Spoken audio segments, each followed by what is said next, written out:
नमस्कार दोस्तों, आइए जानते हैं हिमाचल की बड़ी खबरें। कर्मचारियों के लिए काम की खबर, शास्त्री भर्ती पर लगी रोक हटी, ई टैक्सी नियम में किया बदलाव। दोस्तों, आप वीडियो किस जिले से देख रहे हैं कमेंट में जरूर बताइए। आज की खबर, शास्त्री के 494 पदों की बैचवाइज भर्ती पर लगी रोक हटी, काउंसलिंग पूरी करने के निर्देश। जब प्रदेश सरकार ने शास्त्री शिक्षकों के 494 पदों की बैचवाइज भर्ती से रोक हटा दी है। प्रारंभिक शिक्षा निदेशालय ने जिला अधिकारियों को 15 दिनों में काउंसलिंग पूरी करने के निर्देश दिए हैं। हालांकि हाईकोर्ट में विचाराधीन मामले का फैसला आने तक परिणाम निकालने पर रोक ही रहेगी। बता दें कि 17 नवंबर तक हो चुकी काउंसलिंग में भाग ले चुके अभ्यर्थी दोबारा से नहीं बुलाए जाएंगे। वह शास्त्री के 494 पदों की बैचवाइज भर्ती 17 नवंबर को स्थगित कर दी गई थी। वह भर्ती नियमों पर आपत्तियां आने पर प्रारंभिक शिक्षा निदेशालय ने काउंसलिंग रोकी थी। वह सरकार से चर्चा करने के बाद काउंसलिंग शुरू करने का अब फैसला किया गया है। मैं स्कूलों में रिक्त शास्त्री के पदों पर बैचवाइज भर्ती के लिए नवंबर में शेड्यूल जारी किया था। बता दें कि बेरोजगार शास्त्री डिग्री धारकों की मांग थी कि सिर्फ शास्त्री डिग्री धारकों को ही पुराने नियमों के अनुसार पात्र माना जाए। इसको लेकर उन्होंने प्रदर्शन भी किया। वह बीएड बीए में संस्कृत पढ़ चुके बेरोजगार ने भी आपत्तियां दर्ज करवाई थी। केसीसी बैंक की घाटे में चल रही शाखाएं होंगी बंद, 5 जिलों में नहीं खुलेंगी। कांगड़ा केंद्रीय सहकारी बैंक का 77वां साधारण अधिवेशन बंडू में आयोजित हुआ। अधिवेशन में 1 साल का लेखा जोखा प्रस्तुत किया गया। अधिवेशन की अध्यक्षता बैंक के चेयरमैन कुलदीप सिंह पठानिया ने की। अधिवेशन में आगामी 1 साल के कार्य को लेकर भी प्रस्तावों को अनुमति प्रदान की गई है। अधिवेशन के दौरान बैंक से जुड़े बड़े निर्णय लिए गए हैं। कुलदीप सिंह पठानिया ने कहा कि प्रदेश के 5 जिलों में घाटे में चल रही केसीसी बैंक की शाखाएं बंद होगी। कांग्रेस हाईकमान ने मांगी प्रत्याशियों की सूची, टिकट के लिए अलग से भी होगा सर्वे। जब प्रदेश में लोकसभा चुनाव का टिकट तय करने के लिए कांग्रेस हाईकमान ने प्रत्याशियों की सूची मांगी है। वह पार्टी प्रत्याशी जल्द तय करने की मांग पर हाईकमान ने प्रदेश के कांग्रेस नेताओं को निर्देश दिए गए हैं। जल्द अपने स्तर पर जिताऊ प्रत्याशियों का चयन कर सूची भेजें। वह पार्टी ने टिकट देने से पहले सर्वे कराने का भी फैसला किया है। बता दें कि नई दिल्ली में कांग्रेस के राष्ट्रीय अध्यक्ष मल्लिकार्जुन खड़गे और पूर्व अध्यक्ष राहुल गांधी ने हिमाचल के कांग्रेस नेताओं के साथ चुनावों को लेकर बैठक की। मैं आपसी समन्वय से राज्य सरकार की योजनाओं को जनता तक पहुंचाने के निर्देश भी दिए। मैं खड़गे, राहुल गांधी, संगठन महासचिव केसी वेणुगोपाल, प्रदेश प्रभारी राजीव शुक्ला ने हिमाचल के 33 नेताओं के साथ बैठक कर कहा कि हमीरपुर संसदीय सीट पर पार्टी लंबे समय से हार रही है। 5 आईएएस अफसरों को सुपर टाइम स्केल, सेवानिवृत्ति से 3 दिन पहले सचिव बने अमित कश्यप। हिमाचल प्रदेश सरकार ने 5 आईएएस अफसरों को सुपर टाइम स्केल दिया है। इसके साथ ही अब इन आईएएस अफसरों को सचिव का पद मिल गया है। बता दें कि पर्यटन निगम के प्रबंध निदेशक अमित कश्यप सेवानिवृत्ति से 3 दिन पहले सचिव बन गए। अमित कश्यप 31 दिसंबर को सेवानिवृत्त होने हैं। इनके अलावा कदम संदीप बसंत, आशीष सिंगमारा, राजेश शर्मा और राखिल कहलो को भी सचिव का पद मिल गया है। पोल्ट्री फार्म में भीषण आग, 5000 मुर्गे जिंदा जले, लाखों का नुकसान। बड़सर उपमंडल के दलचेहड़ा बुधवार रात पोल्ट्री मार्ग में आग लगने से 5000 मुर्गे जिंदा जल गए। फार्म में 12000 मुर्गे थे। प्लांट के मालिक जगतार ने कहा कि उसका लाखों का नुकसान हो गया है। आगजनी की यह घटना रात 1 बजे के करीब सामने आई है। 1:15 के करीब अग्निशमन विभाग को घटना के बारे में सूचित किया गया। अभी तक आग लगने के कारण स्पष्ट नहीं हुए हैं। बलबीर चंद्र व जगतार सिंह पार्टनरशिप में इस फार्म को चलाते हैं। अग्निशमन विभाग हमीरपुर की टीम भी सूचना मिलने के बाद मौके पर पहुंच गई थी, जिससे कुछ हद तक राहत और बचाव कार्य हो पाया है। अग्निशमन चौकी बिचड़ी के प्रभारी वतन सिंह का कहना है कि आग लगने से छोटे और बड़े 5000 मुर्गे जल गए, जबकि फार्म की संपत्ति को भी नुकसान हुआ है। केंद्रीय मंत्री अनुराग ठाकुर बोले, हिमाचल में कांग्रेस ने बढ़ाई महंगाई, सत्ता में आने के बाद बढ़ाए टैक्स। केंद्रीय मंत्री अनुराग ठाकुर ने कहा कि प्रदेश में कांग्रेस सरकार के सत्ता में आने के बाद महंगाई बढ़ी है। कांग्रेस ने सत्ता में आते ही प्रदेश में आम जनता को राहत देने की बजाय पेट्रोल और डीजल पर 2 बार टैक्स बढ़ाया है। प्रदेश में भयंकर आपदा के बीच तेल के दाम बढ़ाए गए थे। क्रशर बंद किए गए, जिससे निर्माण सामग्री के दाम भी बढ़े। हिमाचल पुलिस विभाग में एसडीएसपी के पद पर चयनित हुए उमेश्वर राणा ऊना में देंगे सेवाएं। 20 क्षेत्र फतेहपुर के अधीन ग्राम पंचायत होरी देवी के गांव मोखर निवासी उमेश्वर राणा ने हिमाचल पुलिस विभाग में डीएसपी पद पर चयनित होकर अपने क्षेत्र व अभिभावक का नाम रोशन किया है। उमेश्वर राणा ने वर्ष 2022 में HAS की परीक्षा उत्तीर्ण करके यह मुकाम हासिल किया। वह अब ऊना में डीएसपी के रूप में अपने सेवाएं देंगे। इससे पहले उमेश्वर राणा ने कमीशन पास करके भारतीय जल सेना में 12 वर्ष तक सेवाएं दी। वहीं लेफ्टिनेंट कमांडेंट के रूप में एडवांस सेवानिवृत्ति ले ली थी। नालागढ़ में डीएसपी लीप रिजर्व समेत 5 के खिलाफ मामला दर्ज, पति पत्नी को प्रताड़ित करने का आरोप। जे कोर्ट के आदेशों पर नालागढ़ थाना में डीएसपी व पूर्व एसएचओ समेत 5 पुलिसकर्मियों के खिलाफ विभिन्न धाराओं के तहत मुकदमा दर्ज हुआ है।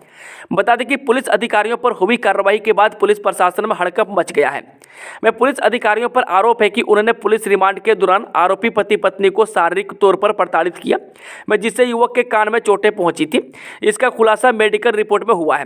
वहीं नालागढ़ कोर्ट ने पुलिस अधीक्षक बद्दी को संबंधित मामले में कार्रवाई के आदेश दिए थे, जिसके आधार पर अब डीएसपी लीव रिजर्व समेत 5 के खिलाफ मामला दर्ज कर लिया गया है।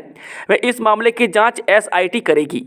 बता दें कि काबिले जिक्र है कि हनी ट्रैप, जबरन वसूली व जाली सर्टिफिकेट के मामले में आरोपी दंपति ने पुलिस रिमांड के दौरान उनके साथ पुलिस कर्मियों द्वारा शारीरिक व मानसिक तौर पर प्रताड़ित करने का गंभीर आरोप लगाया था, जिसे लेकर कोर्ट में भी याचिका दायर की गई, जिसमें डीएसपी यानी कि एलआर लखबीर सिंह, पूर्व SHO Kuldeep Sharma, sub inspector Ashok Rana, SI Kalyan व सुनील पर यातना के आरोप जड़े गए हैं। 28 वर्षीय महिला का 14 साल के लड़के पर आया दिल रचाई शादी, अब पुलिस के पास पहुंचा मामला। हिमाचल प्रदेश के जिला ऊना से एक हैरान कर देने वाला मामला सामने आया है। यहां एक 28 वर्षीय महिला ने अपने पड़ोस में रहने वाले 14 वर्षीय किशोर को दिल दे बैठी। इतना ही नहीं, महिला ने किशोर से जबरन शादी भी रचा ली है। वहीं अब किशोर के परिजन इस मामले को लेकर पुलिस के पास शिकायत लेकर पहुंचे हैं। वहीं पुलिस ने दोनों पक्ष को थाने बुलाकर जाँच शुरू कर दी है। महिला का दावा है कि उसने किशोर से कोर्ट मैरिज की है। अब पुलिस इस मामले को लेकर दोनों पक्षों की ओर से पेश किए गए दस्तावेजों के आधार पर मामले की छानबीन में जुट गई है। बता दें कि पुलिस को दी गई शिकायत में बिहार निवासी महिला ने बताया कि वह पिछले काफी समय से अपने पति और 4 बच्चों के साथ ऊना के एक गांव में रहते हैं। वह महिला ने बताया कि उसके 2 बेटे 18 और 14 वर्षीय हैं, जबकि 2 बेटियां 7 और 6 वर्ष की हैं। वह महिला ने बताया कि मेरे 14 वर्षीय बेटे को साथ की झुग्गी में रहने वाली महिला जबरदस्ती ले गई और वह मारपीट करती है। वह महिला ने बताया कि जब मैं अपने बेटे को लेने गई तो उस महिला ने बोला कि हमने कोर्ट मैरिज कर ली है और तुम्हारा बेटा अब घर नहीं जा सकता, इस पर मेरा हक है। बता दें कि इस सारे घटनाक्रम को लेकर पीड़ित पक्ष ने पुलिस से न्याय की गुहार लगाई है। वह परिजनों का कहना है कि उनके बेटे की उम्र अभी 14 वर्ष है, उनका बेटा नाबालिग है, उसे जबरन ले जाया गया है। अगर दोनों के बीच शादी हुई है तो कोर्ट मैरिज के कागजात मुहैया करवाया जाए। बनना है सरकारी टीचर तो चंडीगढ़ में निकली है भर्ती, जाने कब से कैसा करना है आवेदन। चंडीगढ़ देश की पहली प्लांट सिटी है। कई लोगों के लिए यहाँ रहने और नौकरी करने का सपना होता है। अगर आप भी चंडीगढ़ में सरकारी नौकरी चाहते हैं तो आपके लिए मौका है। चंडीगढ़ प्रशासन के शिक्षा विभाग ने नर्सरी टीचर यानी कि एनटीटी के पदों पर भर्ती निकाली है। नोटिफिकेशन के अनुसार नर्सरी टीचर की भर्ती के लिए आवेदन प्रक्रिया 10 जनवरी को शुरू होगी और इसकी लास्ट डेट 5 फरवरी 2024 है। अगर कोई 5 फरवरी तक फॉर्म नहीं भर पाता है तो लेट फीस के साथ 8 फरवरी तक भर सकते हैं। मैं बता दें कि चंडीगढ़ प्रशासन की अधिसूचना के मुताबिक नर्सरी टीचर की कुल 100 रिक्तियाँ हैं, जिसमें से 45 सीटें जनरल कैटेगरी, 27 ओबीसी, 28 एससी और 10 ईडब्ल्यूएस कैटेगरी के लिए रिजर्व हैं। इसके लिए आवेदन चंडीगढ़ शिक्षा विभाग की वेबसाइट www.chdeducation.gov.in पर जाकर कर सकते हैं। बकरे के गले में लटकाया पोस्टर, फिर सरकार के खिलाफ किया विरोध प्रदर्शन। हिमाचल सरकार द्वारा डिग्री कॉलेज, पीएचसी और पशु औषधालय संस्थानों को डी-नोटिफाई किए जाने पर आज ग्रामीणों ने लंबलू बाजार में आक्रोश रैली निकालकर विरोध प्रदर्शन किया। ग्रामीणों द्वारा बेहद अनोखे तरीके से बकरे के गले में पोस्टर लटकाकर अपनी मांगों को सरकार के समक्ष रखा गया। साथ ही लोगों ने सरकार को चेताया है कि अगर 3 माह में मांगे नहीं मानी गई तो उग्र आंदोलन होगा। हिमाचल में सीपीएस नियुक्ति पर साल भर लटकती रही तलवार, अब भी कोर्ट के फैसले का इंतजार। जिस साल 2023 अपने अंत की तरफ बढ़ रहा है, देश भर में कई ऐसी बड़ी घटनाएं हुई जिसने हर किसी का ध्यान अपनी तरफ खींचा। वह पहाड़ी राज्य हिमाचल प्रदेश में साल 2023 की कई बड़ी घटनाओं में मुख्य संसदीय सचिवों की नियुक्ति भी शामिल है। 8 जनवरी 2023 को दिलचस्प ढंग से मंत्रियों की शपथ से पहले राज्य सचिवालय में मुख्य संसदीय सचिवों की शपथ हो गई। सरकार में मुख्य संसदीय सचिवों की नियुक्ति हर किसी को हैरान कर देने वाली थी। चूंकि इससे पहले साल 2017 से लेकर साल 2022 तक जयराम ठाकुर सरकार में मुख्य संसदीय सचिव नहीं बनाए गए। इसकी वजह यह थी कि तत्कालीन वीरभद्र सिंह सरकार में मुख्य संसदीय सचिवों की नियुक्ति को असंवैधानिक करार दिया गया था। मैं बता दें कि हिमाचल प्रदेश में मुख्यमंत्री सुखविंदर सुक्खू, उप मुख्यमंत्री मुकेश अग्निहोत्री और मुख्य सचिव प्रबोध सक्सेना की मौजूदगी में 6 मुख्य संसदीय सचिव को शपथ दिलाई गई है। इसके बाद बीजेपी के विधायकों ने हाईकोर्ट में इस नियुक्ति को चुनौती दे दी। बीजेपी ने इस नियुक्ति को पूरी तरह असंवैधानिक बताया। हाईकोर्ट में इस मामले पर कई सुनवाई हो चुकी है और मुख्य संसदीय सचिवों को अपनी कुर्सी जाने का खतरा डरा रहा है। नोएडा के कारोबारी को धमकाने का आरोप, हाईकोर्ट का हिमाचल का डीजीपी संजय कुंडू और एसपी शालिनी को हटाने का आदेश। हिमाचल से संबंध रखने वाले नोएडा के कारोबारी को धमकाने के मामले में हाईकोर्ट ने सुक्खू सरकार से पुलिस महानिदेशक यानी कि डीजीपी और कांगड़ा के पुलिस अधीक्षक को हटाने का निर्देश दिया है। हाईकोर्ट ने अपने आदेश में कहा है कि कारोबारी की जान को खतरे संबंधित शिकायत की जांच को ये अधिकारी प्रभावित कर सकते हैं, इसलिए इन्हें तुरंत प्रभाव से हटाया जाए। मैं हाईकोर्ट ने अपने आदेश में यह भी कहा है कि वह इस मामले में असाधारण परिस्थितियों के कारण हस्तक्षेप कर रही है। वे विशेष रूप से तब जब गृह सचिव ने मामले में प्रस्तुत सामग्री से आंखें मूंद ली। मैं कोर्ट ने हिमाचल प्रदेश सरकार के सेक्रेटरी यानी कि होम को निर्देश दिए हैं कि मामले की निष्पक्ष जांच के लिए इन दोनों अफसरों को उनके पदों से बदलना चाहिए। शूटिंग के लिए शिमला पहुंची मॉडल से दुष्कर्म, पुलिस ने किया मामला दर्ज। हिमाचल प्रदेश में महिलाओं के प्रति अपराध थमने का नाम नहीं ले रही है। आए दिन प्रदेश में कहीं न कहीं महिलाओं के उत्पीड़न, यौन शोषण और रेप के मामले सामने आते रहते हैं। वहीं ताज़ा मामला पहाड़ों की रानी शिमला से सामने आया है, जहां शूटिंग के लिए आई एक मॉडल के साथ तो होटल में दुष्कर्म हुआ है। वहीं पीड़िता ने आरोपी के खिलाफ शिमला महिला थाना में मामला दर्ज करवाया है। पुलिस आरोपी की तलाश में जुट गई है। कतर में मौत की सजा पाए 8 पूर्व भारतीय नौसैनिकों को बड़ी राहत, कम की गई सजा। विदेश मंत्रालय ने गुरुवार को कहा कि कतर की एक अदालत ने जासूसी के एक कथित मामले में भारतीय नौसेना के 8 पूर्व कर्मियों को सुनाई गई मौत की सजा को कम कर दिया है। मंत्रालय ने एक बयान में कहा, हमने दहारा ग्लोबल मामले में कतरा की अपीलीय अदालत के आज के फैसले पर गौर किया, जिसमें सजा कम कर दी गई है। सेब उत्पादकों के लिए वरदान साबित होगा फल विधायन संयंत्र। देश के फलों उत्पादन में हिमाचल की अपनी एक अलग पहचान है। प्रदेश की सेब अर्थव्यवस्था के सुदृढ़ीकरण के लिए सरकार ने राजधानी शिमला के ठियोग विधानसभा क्षेत्र के पराला में हिमाचल प्रदेश बागवानी उत्पाद विपणन एवं प्रसंस्करण निगम HPMC फल विधायन संयंत्र की इकाई प्रदेश की जनता को समर्पित की है। यह अत्याधुनिक संयंत्र 101 करोड़ रुपये की लागत से निर्मित है और अत्याधुनिक तकनीक और मशीनों से लैस है। यह संयंत्र 1 घंटे में 10 मीट्रिक टन सेब को प्रोसेस कर सकता है। में सेब की बेहतर पैदावार होने पर यह संयंत्र 18,000 मीट्रिक टन सेब को संसाधित कर सकता है, जिससे 1800 मीट्रिक टन उच्च गुणवत्ता वाले सेब का जूस कंसंट्रेट तैयार होगा। HPU में आउटसोर्स पर लगे 300 कर्मियों को मिलेगा 3 माह का वेतन, EC की बैठक में लिया निर्णय। हिमाचल प्रदेश विश्वविद्यालय में आउटसोर्स पर लगे 300 कर्मचारियों को 3 माह का वेतन जारी किया जाएगा। बीते मंगलवार को भी कर्मचारी परिषद की बैठक में यह फैसला लिया गया। ऐसे में उक्त कर्मचारियों को जल्द ही अक्टूबर, नवंबर और दिसंबर का वेतन जारी होगा। यह बैठक कुलपति प्रोफेसर SP बंसल की अध्यक्षता में हुई। इसमें कर्मचारियों, शिक्षक समुदाय, छात्र वर्ग से संबंधित करीब 43 मुद्दों के अलावा छात्रों द्वारा दी गई मांगों पर भी चर्चा की गई। इस दौरान 10 वर्ष का कार्यकाल पूरा करने वाले शिक्षकों की इंक्रीमेंट देने का भी फैसला लिया गया। इसके साथ ही 6 लाइब्रेरियन अटेंडेंट को क्लास D से क्लास C व क्लास D के 6 कर्मचारियों को क्लास C में शामिल करने का निर्णय लिया गया। इस दौरान LDR कोटे से भी कई कर्मचारियों को इसका लाभ मिलेगा। जल्द ही विश्वविद्यालय प्रशासन की ओर से उक्त फैसलों को लेकर अधिसूचना जारी कर दी जाएगी। अवैध खनन के खिलाफ वन विभाग की बड़ी कार्रवाई, 6 ट्रैक्टर चालकों से वसूला 1,22,000 रुपये जुर्माना।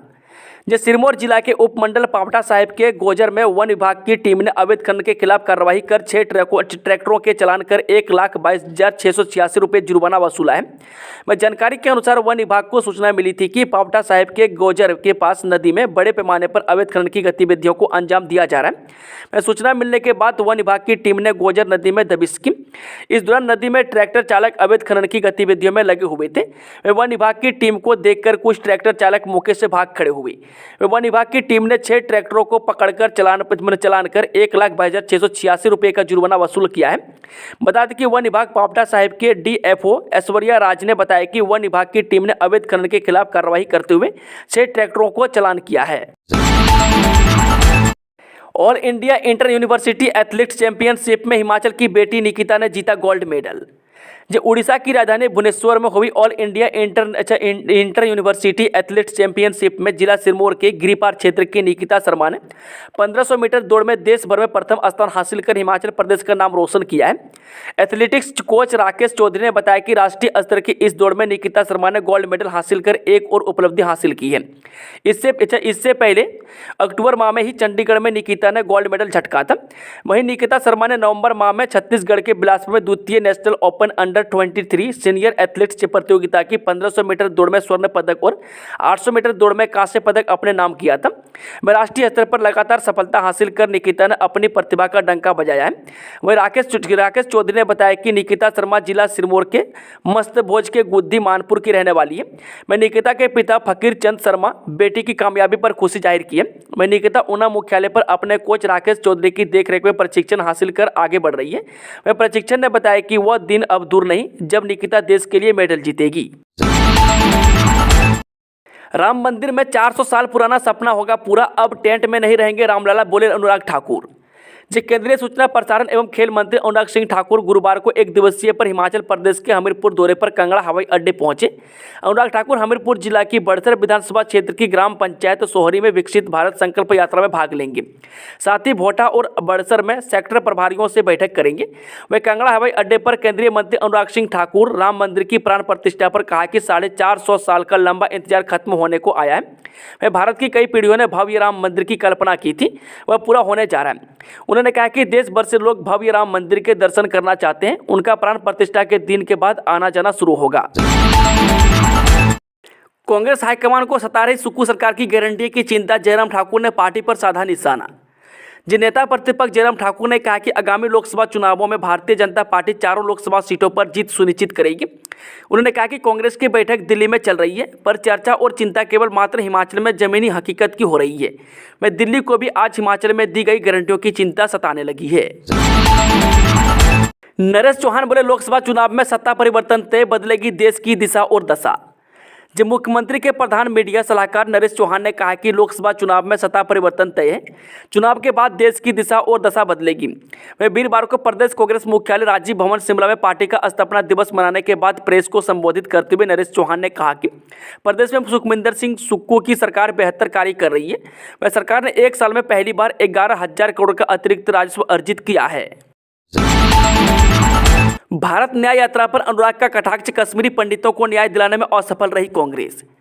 केंद्रीय मंत्री अनुराग सिंह ठाकुर ने 14 जनवरी को शुरू होने वाली राहुल गांधी की भारत न्याय यात्रा पर तंज कसते हुए कहा कि कांग्रेस जब सत्ता में रही तो कश्मीरी पंडितों को न्याय दिलाने में पूरी तरह से असफल रही है। वह कश्मीरी पंडितों को न्याय दिलाने के बजाय कश्मीर से खदेड़ने का काम कांग्रेस पार्टी ने किया है। उन्होंने कहा कि कांग्रेस चुनाव हारने के बाद अब समाज को जाति और संप्रदाय में बांटने का काम कर रही है। वहीं अनुराग ठाकुर ने कहा कि न्याय दिलाने का काम केंद्र की मोदी सरकार ने किया है, जो हर वर्ग और संप्रदाय को साथ लेकर चल रही है। पंजाब में लॉरेंस बिश्नोई गैंग का गुर्गा विक्रमजीत सिंह गिरफ्तार, पिस्तौल और कारतूस भी बरामद। जब पंजाब में संगठित अपराध को बड़ा झटका देते हुए एसटीएफ पंजाब ने विदेश स्थित गैंगस्टर लॉरेंस बिश्नोई और गोल्डी बराड़ गैंग के संचालक विक्रमजीत सिंह उर्फ विक्की को गिरफ्तार किया है। वह विक्रमजीत को ड्रग्स और हथियारों की तस्करी में विदेश स्थित संचालकों के माध्यम से पाक एजेंसियों द्वारा समर्पित किया गया था। वह पंजाब पुलिस के महानिदेशक गौरव यादव ने एक्स पर जानकारी देते हुए कहा, एक बड़ी सफलता में एजीटीएफ पंजाब ने लॉरेंस बिश्नोई और गोल्डी बराड़ गैंग के एक सदस्य विक्रमजीत सिंह उर्फ विक्की को गिरफ्तार कर लिया है। उसे विदेश के हैंडलर द्वारा प्रतिद्वंदी गिरोह के सदस्य को खत्म करने का काम सौंपा गया था। वह सीमा पार से हथियारों यानी कि ड्रग्स की तस्करी में भी शामिल था। सुख की सरकार का एक साल, ओपीएस की हुई बहाली, सुख आश्रय कोष स्थापित लेकिन गारंटियों पर बवाल। हिमाचल प्रदेश में सीएम सुखविंदर सिंह सुक्खू के नेतृत्व में कांग्रेस सरकार ने एक साल का कार्यकाल पूरा कर लिया है। सीएम सुखविंदर सिंह सुक्खू की सरकार की टैगलाइन सुख की सरकार और व्यवस्था परिवर्तन है। वह कांग्रेस ने चुनाव पूर्व हिमाचल की जनता को 10 गारंटियां दी थी। इन गारंटियों में सबसे बड़ी गारंटी के तौर पर सुखविंदर सरकार ने ओल्ड पेंशन स्कीम यानी ओपीएस की बहाली कर दी, लेकिन बाकी गारंटियों को लेकर विपक्षी दल भाजपा का बवाल जारी है। सरकाघाट की रश्मि शर्मा की एचपीएस बैच 2021 में नियुक्ति, फिलहाल मंडी में देंगी सेवाएं। हिमाचल प्रदेश की बेटियों में प्रतिभा की कोई कमी नहीं है, ये बात मंडी जिले के सरकाघाट उपमंडल के नबाही गांव की रश्मि शर्मा ने सच साबित किया है। वह रश्मि शर्मा डीएसपी के तौर पर पुलिस प्रशिक्षण केंद्र डरोह में 1.5 साल का उच्च स्तरीय प्रशिक्षण पूरा कर लिया है।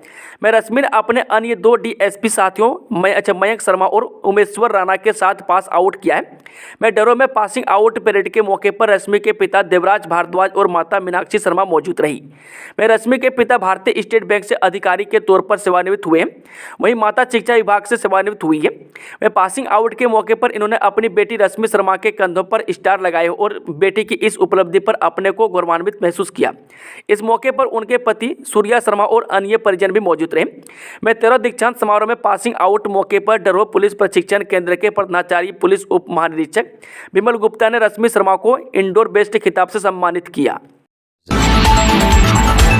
हिमाचल में बारिश और बर्फबारी कर सकती है नए साल का वेलकम, मौसम विभाग ने जारी किया अलर्ट। हिमाचल प्रदेश में पिछले 2 सप्ताह से शुष्क ठंड की मार झेलने के बाद अब नए साल के आसपास मध्य और ऊंचे पहाड़ी इलाकों में बारिश का दौर देखने को मिल सकता है। मौसम विभाग शिमला ने प्रदेश में मध्य पहाड़ी इलाकों में अलग अलग स्थानों पर हल्की बारिश की संभावना जताई है। वह 30 दिसंबर से 1 जनवरी तक ऊंची पहाड़ियों में बारिश या बर्फबारी होने की संभावना बन रही है।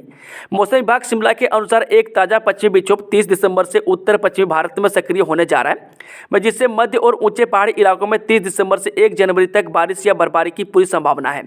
लेकिन 28 दिसंबर से 2 जनवरी तक निचली पहाड़ियों और मैदानी इलाकों में मौसम शुष्क रहेगा।